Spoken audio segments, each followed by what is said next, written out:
It will likely take years, if not decades, for the shipping industry to change course to an electrified future. But there is still a sea change happening, small as it is, on working waterfronts, including right here in Maine. In our ongoing series of reports on Maine's changing climate, News Center Maine's Jack Mulbin takes us to the mid-coast, where the first ripples are already being felt.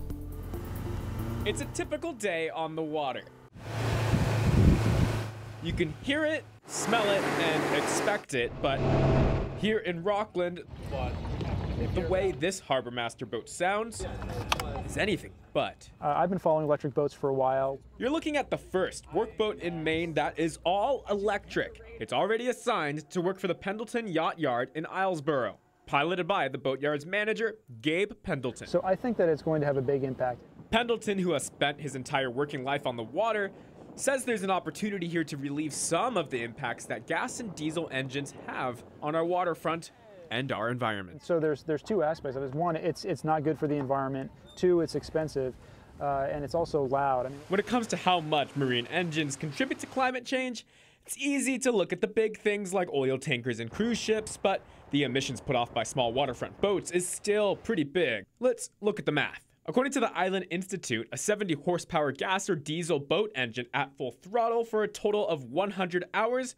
adds up to 2.5 tons of carbon dioxide put into our atmosphere. In other words, that's the weight of 5 moose. And when you account for all of the boats we have throughout the state of Maine, that's a lot of moose. I think every single harbor master in Maine could use a boat like this for their day-to-day work. Sam Belknap with the Island Institute says millions of gallons of emissions could be saved by having every harbor master and aquaculture farm in Maine using electric motors. Right now, just a handful of those electric boats exist though, but the Institute hopes to double that number within the next year. The technology and the motor sizes exist for most use cases on the coast of Maine. We could have an entirely electric fleet. Back on a boat with a fitting name. Take charge. So take charge, is that an electric pun? It is an electric pun.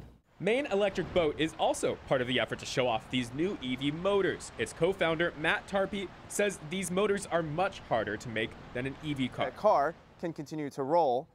A boat has to continue pushing water out of the way. But the stats are promising. At full throttle, this motor can go for about 90 minutes, or a full day of work going at trolling speed. Over the past few years, we've kind of been working slowly towards delivering a product viable for the working waterfront so that they don't have to change the way that they use their boats. And while the number of EV boats on working waterfronts continues to climb, owners of boats up and down our coast continue to depend on more convenient fossil fuels. But EV users like Pendleton know the tide is beginning to turn. I think that climate change, for me personally, is a real concern, and I think that electric boats seem like the wave of the future.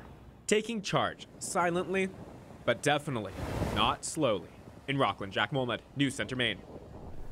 The Island Institute says making larger EV boat motors for ground fishermen and lobstermen, it is possible. It's just too expensive right now. They hope to start working on larger motors in the coming years.